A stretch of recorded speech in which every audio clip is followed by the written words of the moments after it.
Hello, welcome to Access Sportsnet Lakers. I am John Hartung in studio tonight with NBA reporter Kevin Ding. And you see the man over there in the wall. It's everybody's favorite Kamenetsky. It is Andy Kamenetsky. Of course, when Brian's on here, we say that he's everybody's favorite Kamenetsky. But I just want you guys to know this is the fifth Lakers show that I've done this offseason. I've only said Dodgers like 7 times. So we're doing pretty good right here, Kevin. That's a good batting average there. Not bad, right?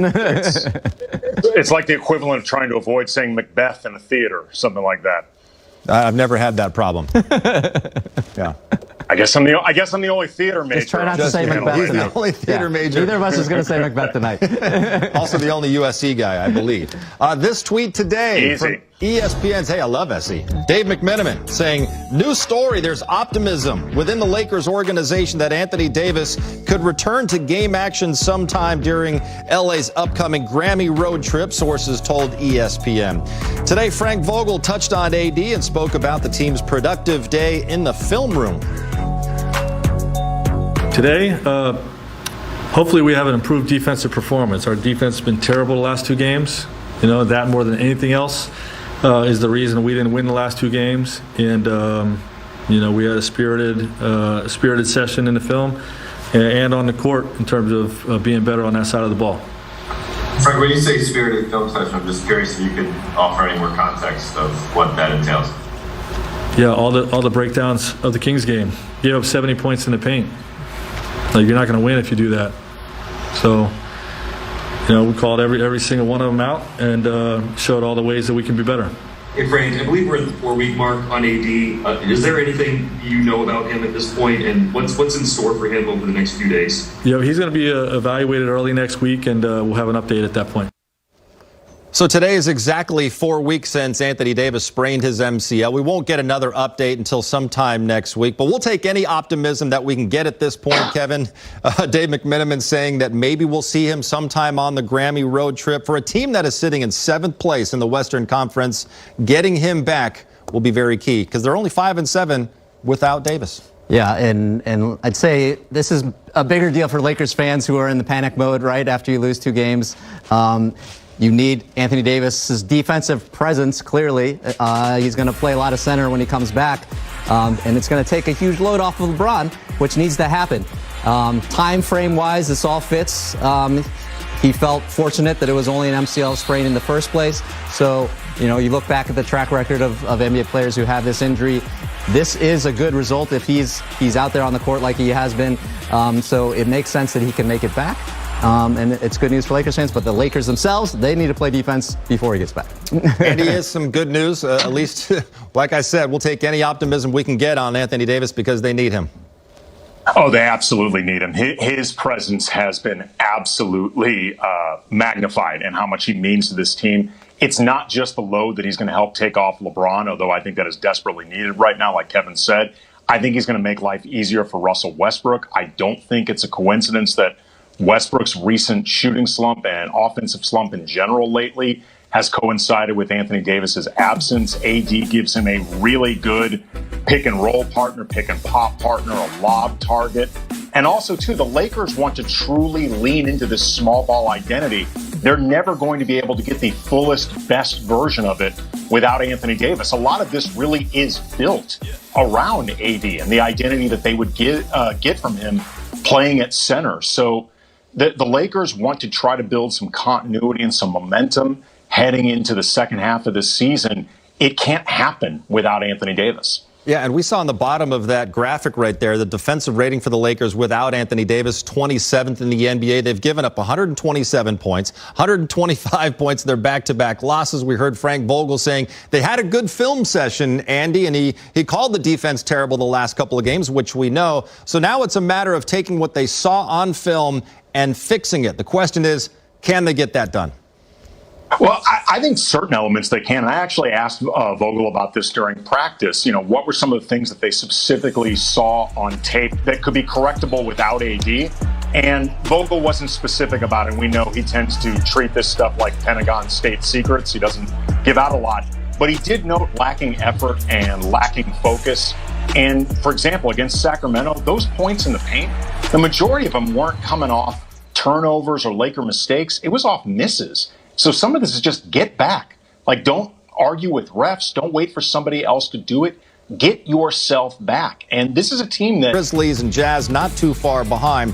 From there, a bunch of teams hovering right around that 500 mark, including the Lakers, who are the only team exactly at 500 at 21-21. They are currently 7th in the West, which puts them in the play-in tournament for the teams that finish 7th through 10th. Tomorrow night, it's Lakers and Nuggets. Here's the head coach, Frank Vogel, on that matchup.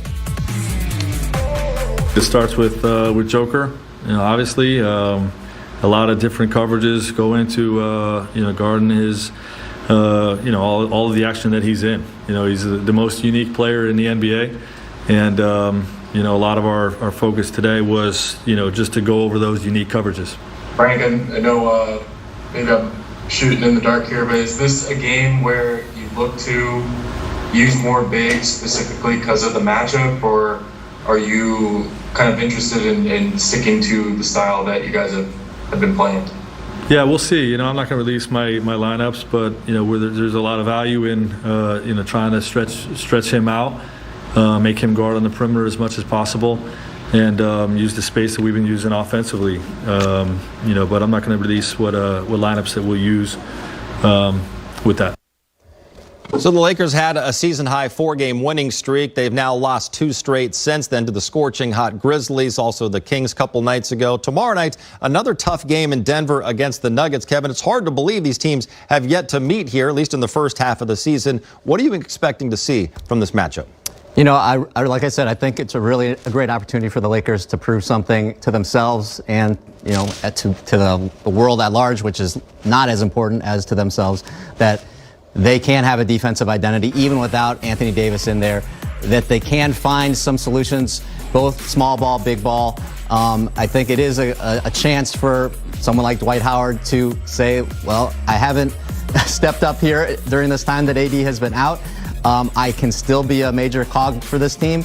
I can still do some things. And then everybody else has to be, like I said, a little bit more on point when LeBron's at center on their rotations to really put forth an effort. And I think if you're a believer in the Lakers' potential, they should come out and win. I don't care about the altitude. I don't care about Jokic being there. It's not like the Nuggets are running real smoothly themselves. Right. This is a great opportunity for the Lakers to go out there and win this game and feel good about it. Yeah, the Nuggets have their own injury issues as well. Andy, what do you make of this matchup we're going to see tomorrow night? Well, Denver's been really inconsistent themselves. As much as we may harp on this with the Lakers, they not too long ago blew a 25-point lead against a Clippers team that didn't have Paul George or Kawhi Leonard. And there are certain areas of strength for the Lakers where Denver can be vulnerable. The Lakers, we know, love to attack in the restricted area. They love to get to the rim. Denver is one of the worst teams in the league when it comes to protecting the restricted area, allowing points in the paint. They don't necessarily allow a ton of shots there, but if you can get in there, you should be able to find some success and opportunities. So that's one among many areas where the Lakers, I think, if they look to play some of their best mistake-free basketball out there, because their margin for errors is small, we've seen they can play with some of the best teams in the league, and Denver should be no exception. And we heard when Frank Vogel was asked about the Nuggets, the first word out of his mouth was Jokic. And anytime that you play the Nuggets, the big question is, how do you slow down the reigning league MVP, Andy? Because no one's been able to do it so far this season. He's among the league leaders in scoring, rebounds, assists, averaging 14 boards a game. So how do the Lakers deal with Jokic? That's a really good question, John. It's one that a lot of teams have been asking for the last few years. He reminds me a lot of LeBron in the sense that not just the versatility and the ability to pass, but Jokic is somebody that is always making you think as a defender, because there's nowhere on the court where he can't do something. If he's at the high post, he can shoot and pass. He can run the offense from the mid post. He obviously can score from everywhere on the court, and he's really smart, really creative, and he just keeps you on your toes. I think maybe one approach would be either let him be a scorer or try to prevent him from setting up too many teammates, but don't let him do both, similar to the way I think a lot of teams approach LeBron, but like trying to shut down LeBron in any respect, easier said than done. Well, I would say, Andy, that he's an MVP, so you know he's going to do damage. But, John, when you face these guys, if you come in here with the type of half-speed defensive effort that the Lakers have brought, you're just going to get carved up all over the place, both ends. He's going to score, and he's going to set guys up to score. So the Lakers have to have much more defensive activity. They have to hedge. They have to confuse. They have to be committed on that end and want to upset him, and then you get more answers out of it, and especially if a guy like Dwight Howard has a good game early on or something like that happens, then you get a boost. But regardless, way more defensive activity, and that's why it's a good challenge. And we heard Frank Vogel, Kevin, being asked about his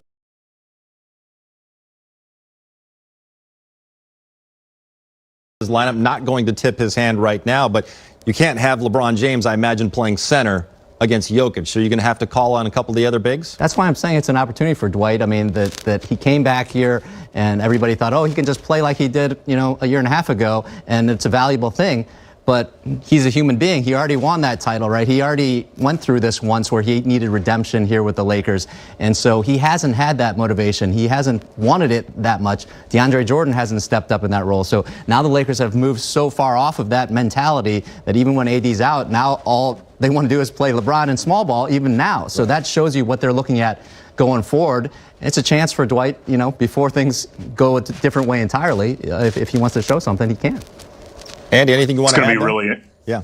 I think it's going to be really interesting to see how much Frank Vogel leans on Dwight specifically for this matchup versus how much he wants to experiment to see what it looks like with LeBron actually going against Jokic and, what they can do to try to put a big man like him in places of disadvantage. I mean, obviously you want to pick your spots. That's a very physical load for LeBron to be dealing with. And against Sacramento, I thought LeBron looked really tired. Like, it was the first game in a while where everything he's been asked to do felt like he was really settling in. But I'm curious to see how much he actually allows for a LeBron versus Jokic type matchup. This we know, whoever is on Jokic, it's going to be a tough matchup for anybody wearing the purple and gold tomorrow night. Reminder, tomorrow night should be a fun one with the Lakers taking on the Nuggets at 6 o'clock right here on Spectrum Sportsnet. Our pregame coverage begins at 5, and once it's over, we will be here for postgame reaction and analysis. Still ahead on Access, the ups and downs continue for Russell Westbrook in his first year with the Lakers.